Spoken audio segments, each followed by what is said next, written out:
धिया ओम नमः सिद्धेभ्या ओम नमः सिद्धेभ्या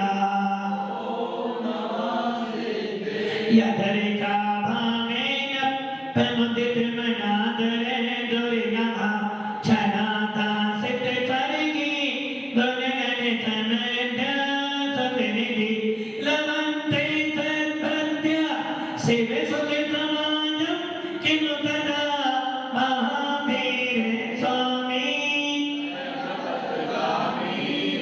महावीर स्वामी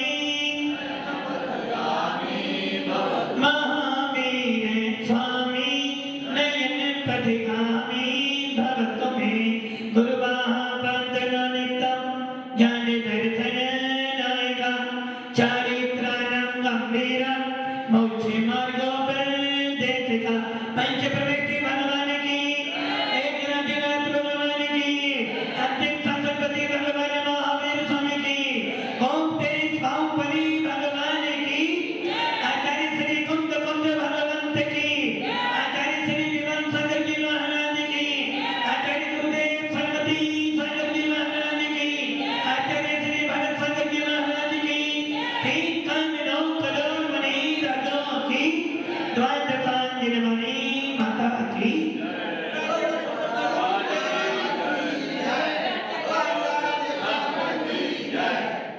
भव्य आत्माओं, भगवान महावीर की देशना का रसास्वाद कर रहे हो। भगवान महावीर एक ऐसे तीर्थंकर हुए हैं जिन्होंने इस चतुर्थ काल के अंदर जन्म लेकर उस भगवान आदिनाथ की परंपरा को चलाते चलाते अपनी आत्मा का उत्थान किया और हम जैसे संसारी जीवों के लिए आत्मा का आनंद कैसे प्राप्त हो, आत्मा की बुद्धि कैसे प्राप्त हो, इसका मार्ग दिया। भगवान महावीर विशाल समूह शरण के अंदर विराजमान है। भगवान महावीर जिनका प्रथम शिष्य इंद्रमूर्ति गौतम समूह शरण में मुख्य कंधर के पद पर विराजमान है। 12 सभाओं का नेतृत्व कर रहे हैं। सौधर्मिन हाथ जोड़े खड़ा है और निवेदन कर रहा है कि हे भगवान, बहुत दिन हो गए आते आते, लगभग सवेरे भी आता था, शाम को भी आया, दिन में भी आया और अर्धरात्रि भी, जो कि तीर्थंकरों की दिव्य देशना 4 बार खिलती है। सबसे पहले पूर्वाणी, मध्याह्न, अपराह्न और अपर रात्रि। और यही कारण है कि तीर्थंकरों की दिव्य देशना 4 बार तो खिलती ही खिलती है। इसके अलावा यदि कोई भव्य जीव आ जाए तो उसके निमित्त से भी भगवान की दिव्य देशना खिलती।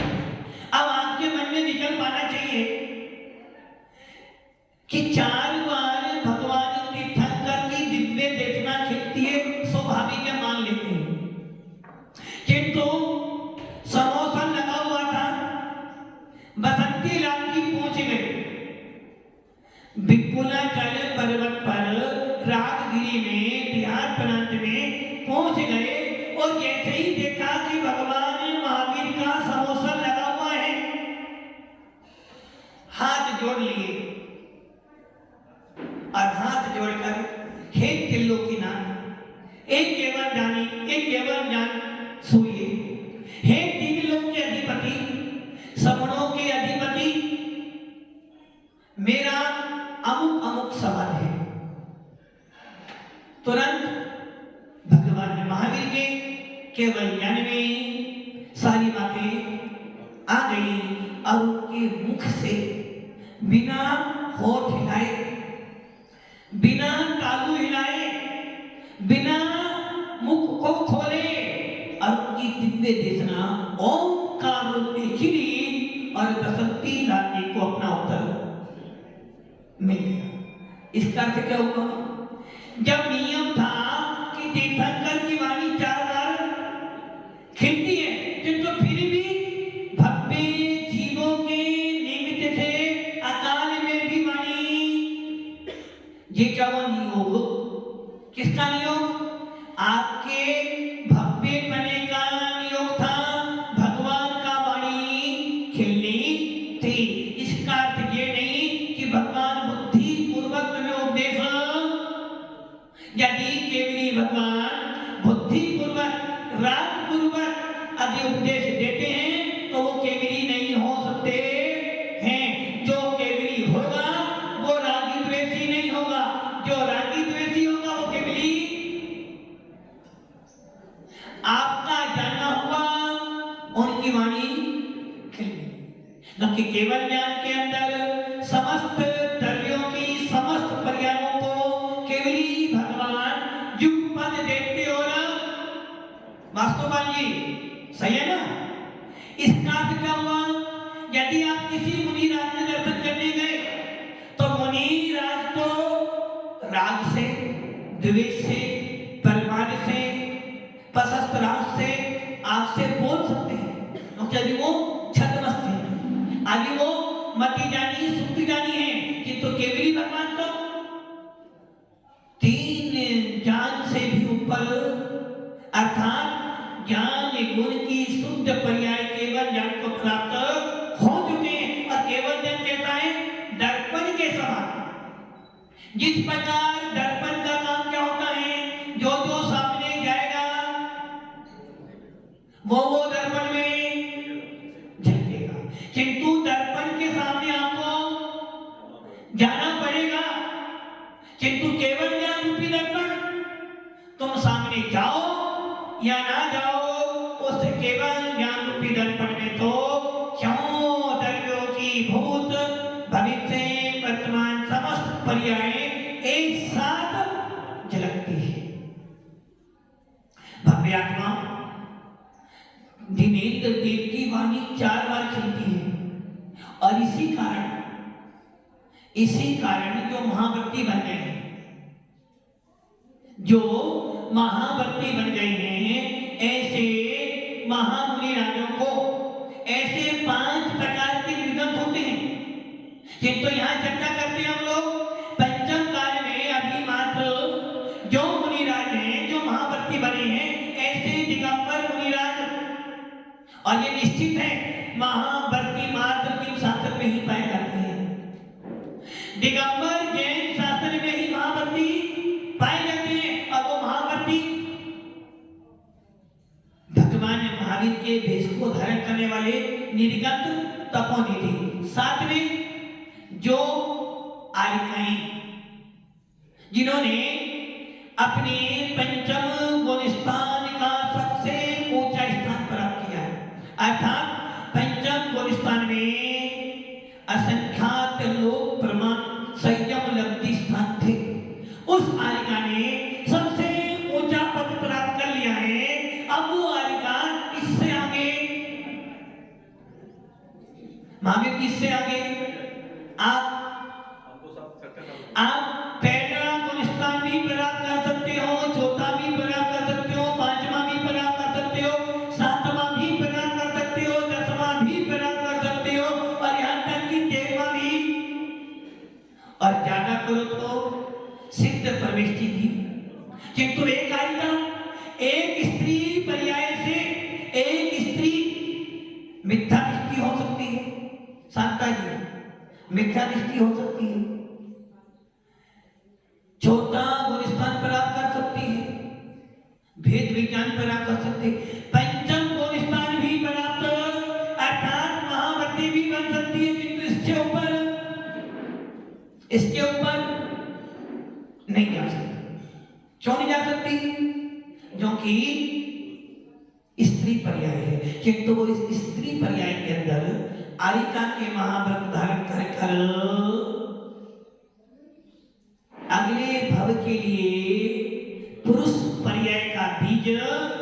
हो सकती है।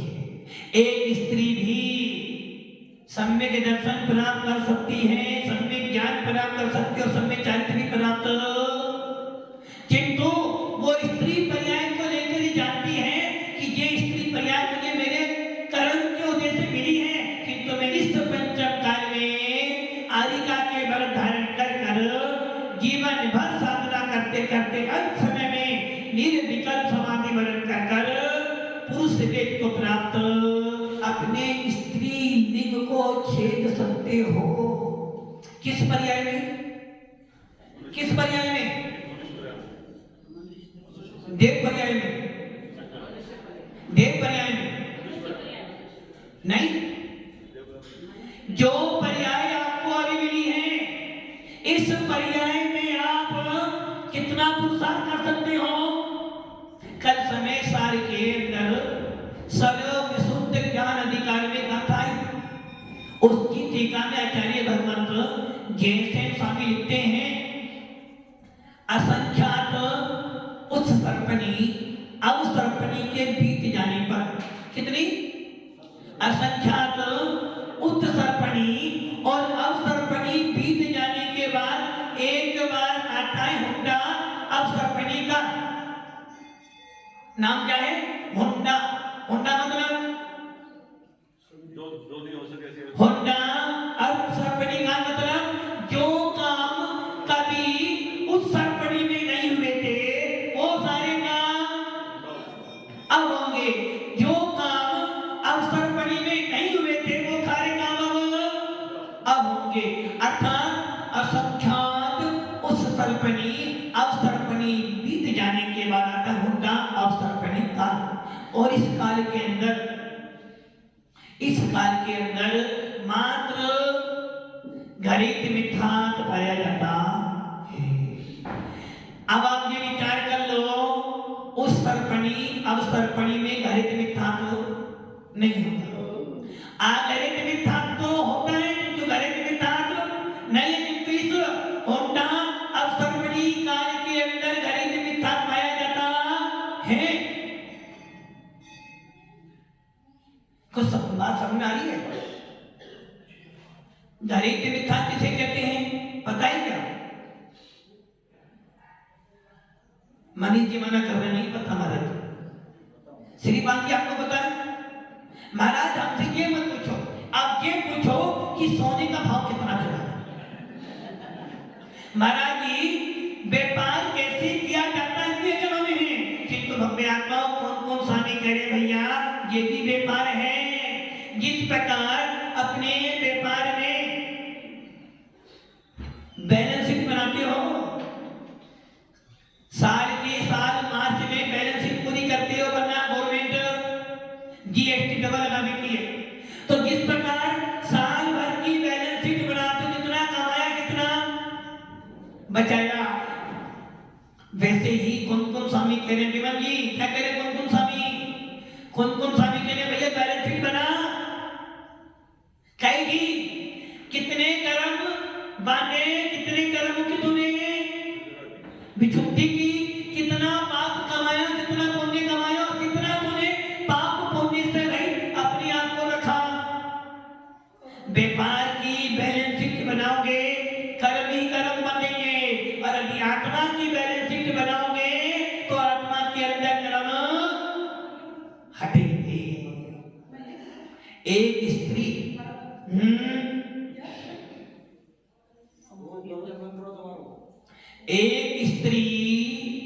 अपनी साधना के बल पर आरिका बनने के बाद भेद विज्ञान पूर्वक समाधि वर्ण करने से स्वर्गों में जा सकती है, 16वें स्वर्ग तक जा सकती है। एक पुरुष पर्याय से स्त्री की पर्याय में पंचम गुण स्थान से ऊपर नहीं हो सकता।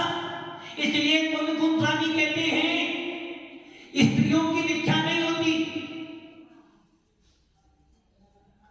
विष्णु वर्मा जी सोच रही है कि हमें दीक्षा दी माता जी ने, हम तो आरिका बन गए, और महाराज कह रहे हैं कि कौन स्वामी कह रहे हैं कि जिन शासन में वीतराग शासन में स्त्रियों की दीक्षा नहीं है,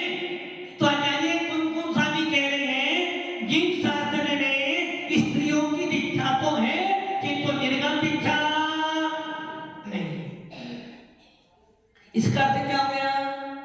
वीतराग साधन निर्गंथों से जलता है, दिगंबर आमनाएं निर्गंथों से जलती हैं। इसलिए कुंभ के शासन में स्त्रियों की दीक्षा नहीं, क्यों नहीं है? क्योंकि निर्गंथ मोक्ष मार्ग है, वस्त्रधारी मोक्ष मार्ग नहीं है। अर्थात जब भी मोक्ष मिलेगा स्त्री को मिलेगा। यदि हमारी मान्यता ये हो जाए कि स्त्री को मोक्ष होता है तो कुंद कौन स्वामी कहते हैं तो जिन शासन से भाई है तो वीतराग शासन से अलग है। इसलिए कुंद कौन स्वामी अपने अष्ट पाउड में, बोध पाउड में, चारित पाउड में कह रहे हैं निर्गंथ दीक्षा स्त्रियों की नहीं होती। इसलिए निर्गंथों की अपेक्षा, दिगंबर तपोनिधियों की अपेक्षा आरिका की दीक्षा नहीं है। हमने क्या सुना? कुंद कौन स्वामी कहते हैं आरिकाओं की दीक्षा ही नहीं है। इतना पढ़ा और बुद्धि खराब। जबकि कुंद कौन स्वामी क्या कह रहे हैं कि भैया जिन जिन शासन है नमोकार मंत्र बोलते हो, उस नमोकार मंत्र में किनको नमस्कार है? पोपड़ा की किनको नमस्कार है? पंच परमेष्टि। और पंच परमेष्टि कौन हो गए? अरहंत, सिद्ध, आचार्य, उपाध्याय और सब साधु। सब साधु मतलब, सब साधु मतलब महावीर जी कह रहे हैं आरिका भी आ गई, छल्लक भी, यही गलती कर रहे हो। पंच परमेष्टि बंदो पांचो परम गुरु 2400 जिनेरा, बंदो पांचो परम गुरु। इन नमोकार मंत्र में निर्गंथों को नमस्कार किया गया है। यही गलती कर रहे हो आप। खुद खुद स्पष्ट कह रहे हैं आरिकाओं की दीक्षा नमो लोए सर्वे साउनम, लोक के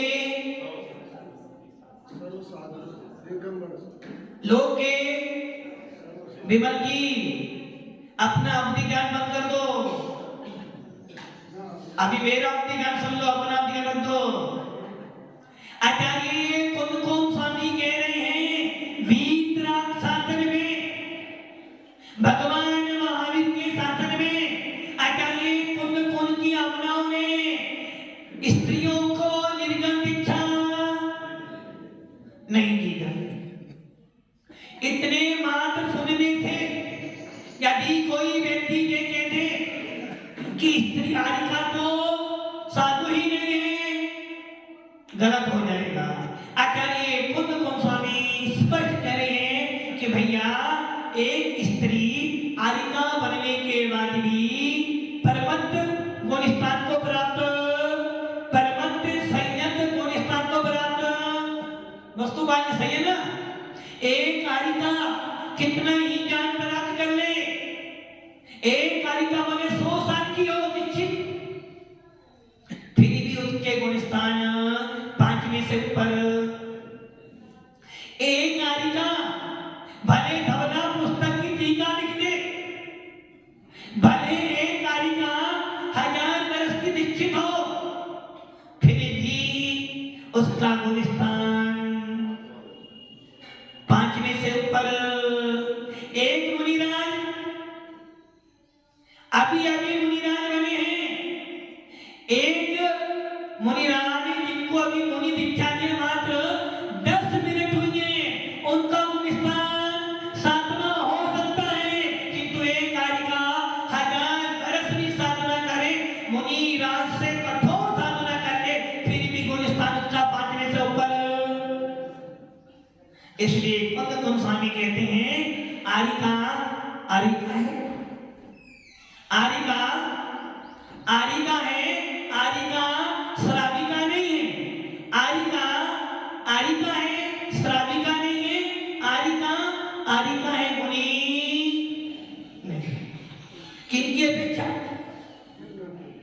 आचार्य कुंद स्वामी ने जो निषेध किया है कि आज स्त्रियों की दीक्षा नहीं होती है, इसका अर्थ क्या हो गया? इसका अर्थ है निर्गंध दीक्षा नहीं है, किंतु इसका अर्थ ये नहीं आरिका को आप कोई मूल्य नहीं है। अरे भैया, यहाँ तो जिन शासन है, वीतराग शासन है। यहाँ कहते हैं जिसने भेद विज्ञान प्राप्त कर लिया, जिसने सम्यक दर्शन प्राप्त कर लिया, जिसने चौथा गुण स्थान प्राप्त कर लिया, जिसने घरहित और आगरहित मिथ्यात्व को उदय में आने से रोक दिया, ऐसा चतुर्थ गुण स्थान मध्य की क्रिया भी है, तो उसको भी हम, उसकी भी हम क्या करोगे? बोलो, चांडाल की पूजा की वंदना करेंगे। एक राजा का पुत्र और एक तरफ चंडाल। चंडाल ने सम्यक दर्शन प्राप्त किया तो चंडाल को भी देवों ने किसको पूजा? चंडाल को नहीं पूजा, उस चंडाल के अंदर जो गुण प्रकट हुए थे उसको पूजा। इसलिए कहते हैं वंदे तद्गुण लब्धे। एक शेर सांता के बाहर शेर नहीं है। एक शेर ने अपनी शेर की पर्याय में दो मुनि राग का उपदेश सुना और उपदेश सुनते ही भेद विज्ञान प्राप्त कर लिया। उसको भी देवों ने आकर पूज लिया। हमारे यहाँ तो गुणों की पूजा है, इसलिए एक सपने दृष्टि श्रावक जो चौथे गुण स्थान में है, यदि उसने भेद विज्ञान प्राप्त किया है तो आप 10 अक्षर पर्व के अंदर 11वें दिन क्या बोलते हो? सम्यक दर्शनाय नमः करते हो ना? सम्यक दर्शन गुण की पूजा करते हो। जब गुण की पूजा हो रही है तो गुणी तो सम्यक दर्शन किसमें पाया जाएगा? जीव तत्व के अंदर, अजीव में तो है नहीं। जब आपने सम्यक दर्शन की पूजा की तो उस गुण के साथ में जो स्वामी था उसकी पूजा अपने आपने अच्छी तरह परिचित हो कि राजा सैनिक कौन था? राजा था, क्षत्रिय था, भगवान महावीर का मौसा था, चेला रानी का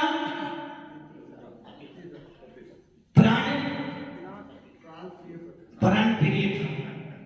वही सैनिक राजा जिसने बौद्ध धर्म चलाया, वही राजा सैनिक भगवान के समोधन में गया, 40 सन में दृष्टि हो गया, तीर्थंकर प्रकृति का मन कर लिया। कहाँ पे पड़ा हुआ है? प्रथम नरक में पड़ा हुआ है। उसके बाद भी यहाँ बैठे हुए श्रावक, सम्य दृष्टि श्रावक, भेद विज्ञानी श्रावक यहाँ बैठकर क्या करें? आने वाले तीर्थंकरों में सबसे पहला तीर्थंकर राजा सैनिक है और यहाँ उसकी पूजा भूत भविष्य वर्तमान की 324 में था। और देखो, भूत वाले तीर्थंकर हमने नहीं देखे, वर्तमान के तीर्थंकर हमने देखे किसने देखे? आपने देखे? भूतकाल के तीर्थंकर देखे नहीं, वर्तमान के तीर्थंकर के समय हम हुए नहीं, और भविष्य के नंबर आने वाला। फिर भी बड़े बड़े साधु संत, बड़े बड़े महाभावलिंगी मुनिराज 30-24 विराजमान कराते हैं और उनको बसंती लाल जी सोच रहे हैं, बात तो सत्य है, करते हो। अब आप सोच लो, जब एक नरक में पड़े हुए राजा सैनिक की भी भावी पर्याय को पूज रहे हैं। क्यों पूज रहे हैं? क्योंकि उसके अंदर सम्यक दर्शन है, सम्यक ज्ञान है। वैसे ही एक छोटे गुण स्थानवर्ती जीव जिसने भेद विज्ञान प्राप्त किया है, सम्यक दर्शन प्राप्त किया है, जब अभी हमने सप्तनंत्री की पूजा की, जब हमने सम्यक दर्शन की पूजा की, उस समय की जिसमें सम्यक दर्शन था उन सबको हमने लिया एक और बोला कि 30 24 कितनी 24 वो देते चंदन बोले कर और 30 24 को अपने हाथ में 30 24 के दिन तक और चढ़ गया ना वैसे ही जब आपने सम्यक दर्शन की पूजा की तो जिसने सम्यक दर्शन का हम सबको आरिका है श्राविका नहीं आरिका है निर्गत नहीं है आरिका है इसलिए उसको आरिका मानकर उसका होमान करो आरिका मुनि नहीं है इसलिए मुनि मानकर होमान मत करो आरिका है श्राविका नहीं है इसलिए ऐसा मानकर उसका अपमान मत करो आरिका अपनी पर्याय कोई स्त्री अपनी पर्याय की सबसे उत्कृष्ट पर्याय को प्रकट कर चुकी है इसलिए कुन स्वामी कहते हैं जितने मूल गुण निर्गंध को निधि के वही मूल गुण उस आरिका के भी है कोई मूल गुण अब आपके मन में विचार आ रहा है हमारे कैसे मान ले हम आरिका वस्त्र पहनती है मुनिराज आकाशी अंबर है दिगंबर है आरिका बैठ के हाथ करते हैं मुनिधर कर पात्र में खड़े होकर हाथ करते हैं आरिका को स्नान करना क्या करे आरिका को स्नान करना चाहिए संता व्यक्ति नहीं करना पड़ता है और आपको स्नान रोज नहीं करना पड़ता एक आरिका को स्नान करना चाहिए और एक श्रावक को एक मुनि को आरिका को करना चाहिए करना पड़ता है करना चाहिए गलत है पर करना पड़ता है आदेश है इसीलिए आचार्य कुन स्वामी कहते हैं आरिका के 28 गुण हैं किंतु 28 गुण के बाद मूलाचार्य ने समाचार्य अधिकार चैप्टर है पूरा उसमें लिखा है मुनियों की पूरी चर्या और उसके बाद में लिखा जिस प्रकार की चर्या मुनियों की है वैसी चर्या आरिकाओं की भी है किंतु आदेश आज्ञा नहीं आदेश क्या है आरिका एक साड़ी में अपने शरीर को रखें एक साड़ी से ज्यादा साड़ी ना रखें आरिका को बैठकर ही हार करना पड़ेगा ये आदेश है करना पड़ेगा आरिका को जब लगे कि उनके लिए 3-4 दिन जो आते हैं उनको उसमें स्नान करना ये क्या है मजबूरी ये क्या है जिनेन्द्र देव की आज्ञा ये है जिनेन्द्र देव का आदेश इनको पालन करना पड़ेगा और अभी नहीं करें तो सोचना इसलिए उनके लिए आदेश है इसलिए कौन स्वामी कहते हैं 28 मूल गुणी है किंतु विशेष आदेश दिया कि तुमको ऐसा मुनियों को स्नान करना वर्जित है आप स्नान कर नहीं सकते आरिका को स्नान करना पड़ता है और अभी आरिका स्नान करना पड़ता है तो वो सोच रही है हे आत्मन हे चेतन देख सब छोड़ा घर छोड़ा के विषय छोड़े फिर भी मैं कौन हूं इस पर्याय से मैं मुनि भेष धारण वो भावना भारी की है आत्मन वो दिन का वायदे में मुनि बनूं और एक मुनि मुद्रा में रहकर मुनि का आनंद नहीं ले पाए तो कैसा मुनि इसलिए ध्यान रखना कुंद के शासन में भगवान महावीर के शासन में आरिका हो या मुनि हो दोनों महावर्ती हैं किंतु जिस प्रकार का महावर्त मुनियों के पास में जिस प्रकार का बहुमान मुनियों का करते हैं वैसा बहुमान आरिका का नहीं है किंतु आरिका है उसकी योग्यता से उसका अपमान करो बहुमान करो किंतु आरिकाओं को